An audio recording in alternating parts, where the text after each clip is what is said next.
তো চলো একবার তোমরা নিজেরা দেখে নাও যে কি কি টেস্ট করতে হবে। আমরা যে ফার্স্ট কাউন্সিলিং এর চান্স পেলাম সেইখানে অ্যাডমিশন হতে গিয়ে দেখলাম যে আমাদের মেডিকেল ফিটনেস সার্টিফিকেট জমা নিয়ে নিল। তাহলে আমরা যে আপগ্রেডেশন করলাম এবং যদি আমরা তারপরে কোনো কলেজ পেয়ে যাই সেক্ষেত্রে আমরা সেই কলেজে অ্যাডমিশনের সময় কোন মেডিকেল ফিটনেস সার্টিফিকেটটা দেখাবো। আর যদি আমরা প্রেগন্যান্সি নিয়ে ট্রেনিং করতে যাই তাহলে কি ডেলিভারির জন্য এক্সট্রা করে ছুটি পাওয়া যায়? তো এই বিষয়টা আমি তোমাদের কাছে ক্লিয়ার করি আজকে। হ্যালো এভরিওয়ান, আমি Barnali. Welcome back to my YouTube channel Barnali's lifestyle nursing. তো হ্যাঁ, টাইটেল আর থাম্বনেল দেখে তোমরা বুঝেই গেছো আজকে আমি কি টপিকে ভিডিও করছি। তো তোমরা আমাকে এতদিন ধরে এনএম জিএনএম এই যে 2024-এর কাউন্সিলিং প্রসেস এবং এই কাউন্সিলিংয়ের পর অ্যাডমিশনের সময় গিয়ে যে তোমাদের যে মেডিকেল ফিটনেস সার্টিফিকেটটা লাগবে এইটা নিয়ে তোমাদের প্রচুর প্রচুর কোয়েশ্চেন আছে। এক একজনের মনে এক এক রকম কোয়েশ্চেন। তো তোমরা এতদিন ধরে আমাকে যত রকম কোয়েশ্চেন করেছো, কমেন্ট করেছো, আমি প্রত্যেকটার উত্তর দেবো আজকের ভিডিওতে। মানে তোমাদের মেডিকেল ফিটনেস সার্টিফিকেট নিয়ে সমস্ত কিছু ডাউট এই ভিডিওতে ক্লিয়ার হয়ে যাবে আমি আশা করছি। তো ভিডিওটা স্কিপ না করে পুরোটা ওয়াচ করবে, তাহলে মেডিকেল ফিটনেস সার্টিফিকেট সম্পর্কে আর অন্য কোনো ভিডিও দেখার প্রয়োজন পড়বে না। তো চলো ভিডিওটা না দেরি করে শুরু করি। যারা আমার চ্যানেল নতুন অবশ্যই চ্যানেলটা সাবস্ক্রাইব করে পাশে থাকবে। আমি তোমাদের নতুন নতুন আপডেট শেয়ার করতে থাকবো এনএম জিএনএম 2024 সম্পর্কে। চলো ভিডিওটা শুরু করা যাক। আমি বলে নিই যে এই মেডিকেল ফিটনেস সার্টিফিকেটটা কখন লাগবে। তো এই মেডিকেল ফিটনেস সার্টিফিকেটটা কিন্তু তোমাদের এই যে চয়েস ফিলিং বা রেজাল্ট আউট হওয়ার পর যে চয়েস ফিলিং তখন লাগছে না। আমি আগের ভিডিওতেও বহুবার বলেছি এই যে মেডিকেল ফিটনেস সার্টিফিকেট এটা কিন্তু যখন তোমরা কোনো একটা স্কুলে চান্স পেয়ে যাবে তখন কিন্তু যখন তোমরা নিজেরা ভেরিফিকেশন করতে যাবে ফিজিক্যালি তখন কিন্তু সেই ভেরিফিকেশন করার সময় তোমার মেডিকেল ফিটনেস সার্টিফিকেটটা দেখা হবে। তো হ্যাঁ, এটাই যারা চান্স পাবে তাদেরই শুধু মেডিকেল ফিটনেস সার্টিফিকেট লাগবে, প্রত্যেকের লাগবে না। তোমাদের এরপরে যে কোয়েশ্চেনটা সবার আছে সেটা হচ্ছে দিদি এই মেডিকেল ফিটনেস সার্টিফিকেটের জন্য আমাদের কি কি টেস্ট করতে হবে। তো কি কি টেস্ট করতে হবে তোমরা নিজেরা দেখে নাও চলো। তো এই যে প্রিভিয়াস ইয়ারে এক্সামগুলো হয়েছে এবং সবাই অ্যাডমিশন হয়েছে সেক্ষেত্রে কিন্তু মেডিকেল ফিটনেস সার্টিফিকেটের জন্য একটা করে ফর্ম্যাট কিন্তু সেখানে দেওয়া হতো এবং সেই ফর্ম্যাটে কিন্তু সমস্ত লেখা আছে কি কি টেস্ট করতে হবে। তো চলো একবার তোমরা নিজেরা দেখে নাও যে কি কি টেস্ট করতে হবে। তো medical fitness certificate for NM GNM এটাই সেই ফর্মেটটা যেটা কিছু বছর আগে আমি নিজে ফিল আপ করেছি এবং আমি অ্যাডমিশন হয়েছিলাম। তো চলো আজকে ডিটেলসটা বলবো, কোথা থেকে করবে, প্রাইভেটে করলে হবে কি না, কী কী টেস্ট করতে হবে। প্রথমেই দেখো তোমার পার্সোনাল ইনফরমেশন আছে, এটা তুমি নিজেও লিখে নিতে পারো। আমার মনে হয় নিজে লেখাটাই বেটার।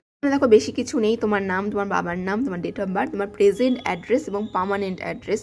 তো এই কটা কিন্তু তুমি নিজে লিখে নিতে পারবে এবং তার পরের পেজ থেকে মানে এই যে দেখতে পাচ্ছ হাইট থেকে, এই হাইটটাও কিন্তু তুমি নিজে লিখে নিলে কোনো প্রবলেম হবে না। এবং হাইটের পর থেকে মানে 2 নম্বর থেকে শুরু করে একদম 10 নম্বর পর্যন্ত মানে পালস অ্যান্ড রেসপিরেশন পর্যন্ত কোনো রকম রিপোর্ট তোমাদের লাগবে না।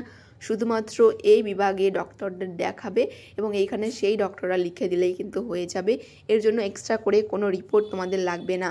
তার জন্য বলবো তোমরা এই ফর্মেটটা নিয়ে চলে যাবে যে কোনো সরকারি হাসপাতালে, কারণ সরকারি হাসপাতালে বহু বিভাগ থাকে, আলাদা আলাদা বিভাগে আলাদা আলাদা ডক্টরবাবু বসে এবং সেখান থেকে তোমাদের সুবিধা হবে এত কিছু একদিনে করার। আর যদি তোমরা প্রাইভেটে এগুলোও করতে যাও তাহলে কিন্তু সময় এবং টাকা দুটোই কিন্তু নষ্ট হবে। 2 নম্বর থেকে তোমাদের 10 নম্বর পর্যন্ত কী কী ডিপার্টমেন্টে দেখাতে হবে, তোমাদের এখানে দাঁতের ডক্টর দেখাতে হবে, ইএনডি দেখাতে হবে এবং এমার্জেন্সিতে গেলে কিন্তু ব্লাড প্রেশার আর পালস রেসপিরেশনটা পেয়ে যাবে এবং স্কিনের ডক্টর দেখাতে হবে। এই কটা ডক্টর দেখালেই হয়ে যাবে।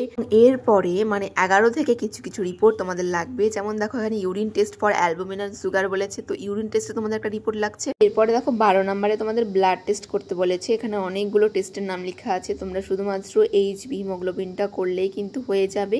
এবং 13 নম্বরে ভিশন মানে তোমাদের আয়ের ডক্টর দেখাতে হবে, এটা শুধুমাত্র দেখিয়ে ডক্টরবাবু এখানে লিখে দেবে তাহলে হয়ে যাবে। আয়ের জন্য কোনো রকম রিপোর্ট লাগবে না, হ্যাঁ লাগবে যাদের কোনো প্রবলেম আছে তাদের। তারপরে দেখো 14 এবং 15 নম্বরে হার্ট এবং লাংস আছে, এই দুটোর জন্য তোমাদের দুটো রিপোর্ট লাগবে, এক্সরে আর ইসিজি।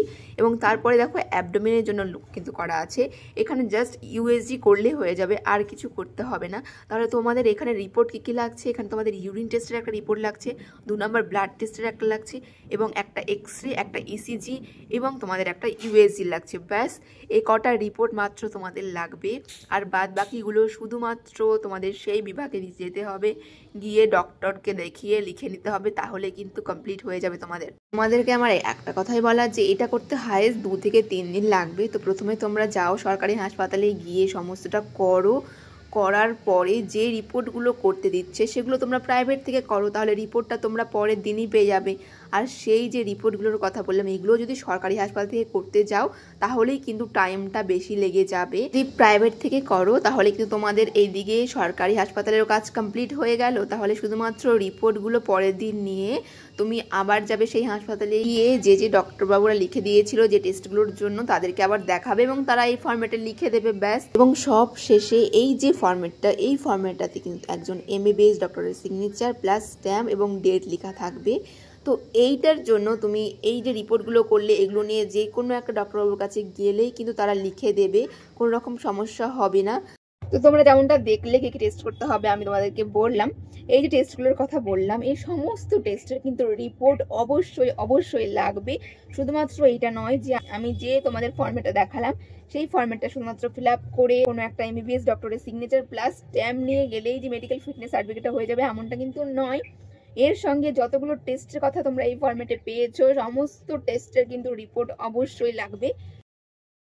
এরপরে আরও একটা কমেন্ট তোমরা আমাকে করছো যে দিদি এই যে মেডিকেল ফিটনেস সার্টিফিকেট আমরা করতে যাব এই টাইমে যদি দেখা যায় আমি প্রেগনেন্ট বা আমার প্রেগনেন্সি 6 মান্থ চলছে বা 7 মান্থ চলছে তাহলে কি ট্রেনিংয়ে কোনো অসুবিধা হবে বা আমাদেরকে ট্রেনিংয়ে নাও হবে না? আর যদি আমরা প্রেগনেন্সি নিয়ে ট্রেনিং করতে যাই তাহলে কি ডেলিভারির জন্য এক্সট্রা করে ছুটি পাওয়া যায়?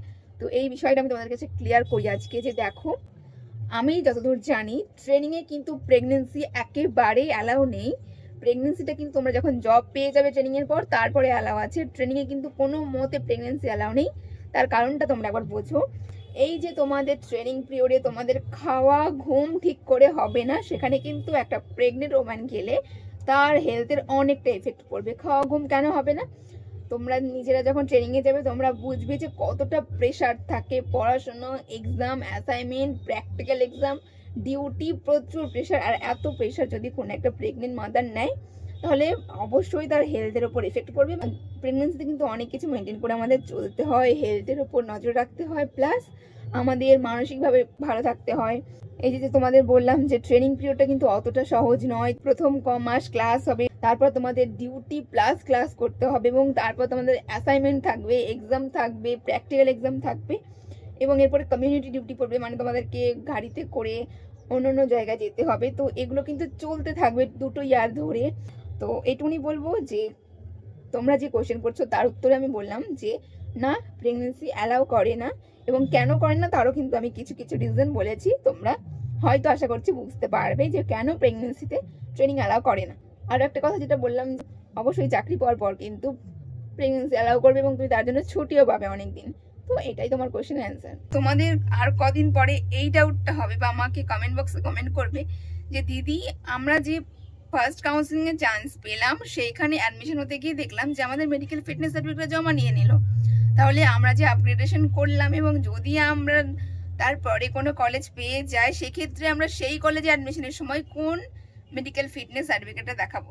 তো এই কোশ্চেনটা তোমাদের এখনো মনে হয়নি কারণ তোমরা এতগুলো স্টেপ এখনো যাওনি। তো আমি এটা জানি জন্য তোমাদেরকে আগে ক্লিয়ার করে দিচ্ছি। তো তোমাদের কিন্তু 2 কপি করে মেডিকেল ফিটনেস সার্টিফিকেট করার কোনো প্রয়োজন নেই। তো তোমরা যেখানে প্রথমে অ্যাডমিশন নেবে, মানে যে স্কুলে প্রথমে চান্স পাবে সেখানে আগে তোমরা অ্যাডমিশনটা নিয়ে নেবে এবং তারপরে আপগ্রেডেশন করার পর যদি তোমরা কোনো কলেজ পাও সেই কলেজে অ্যাডমিশন হওয়ার আগে কিন্তু তুমি প্রথমে যে কলেজে অ্যাডমিশন হয়েছিলে সেখান থেকে গিয়ে তোমার মেডিকেল ফিটনেস সার্টিফিকেটটা আনতে হবে এবং আনার পরেই তোমাকে সেকেন্ড যে স্কুলটা পেয়েছো সেখানে গিয়ে অ্যাডমিশন হতে হবে। এটাই রুলস, এটাই হয়ে আসছে। আর যদি তোমার সম্ভব হয় যে তুমি 2টো মেডিকেল ফিটনেস সার্টিফিকেট করতে পারবে তাহলে এটা তোমার চয়েস। তোমার যদি টাকা থাকে বা সময় থাকে তাহলে তুমি এটা করতেই পারো, আর না হলে কিন্তু সেই প্রথম স্কুলে যেটা দিয়ে ভর্তি হয়েছিল সেটাই তোমাকে নিয়ে কিন্তু 2য় নাম্বার স্কুলে গিয়ে অ্যাডমিশনটা করতে হবে। আর এক্ষেত্রে কোনো প্রবলেম হবে না বা প্রথম স্কুলে যেখানে ভর্তি হয়েছিল সেখান থেকে কোনো প্রবলেম করা হবে না যে তোমাকে মেডিকেল ফিটনেস সার্টিফিকেট দেবো না, এমন কোনো ব্যাপার হবে না। আশা করছি তোমাদের মেডিকেল ফিটনেস সার্টিফিকেট নিয়ে ক্লিয়ার হয়ে গেছে ডাউট। যদি এরপরেও কোনো ডাউট থাকে আমাকে অবশ্যই কমেন্ট করে জানিও, সেই সম্পর্কে আরো একটা ভিডিও নিয়ে চলে আসবো। তো আমি চেষ্টা করছি তোমাদের ডাউটগুলো ক্লিয়ার করার। তো চলো দেখা হচ্ছে অন্য কোনো ভিডিওতে। ভিডিওটা ভালো লাগলে অবশ্যই একটা লাইক করে দিও আর সাবস্ক্রাইব করতে ভুলবে না, আর অবশ্যই একটা কমেন্ট করে জানিও ভিডিওটা কেমন লাগলো। টাটা।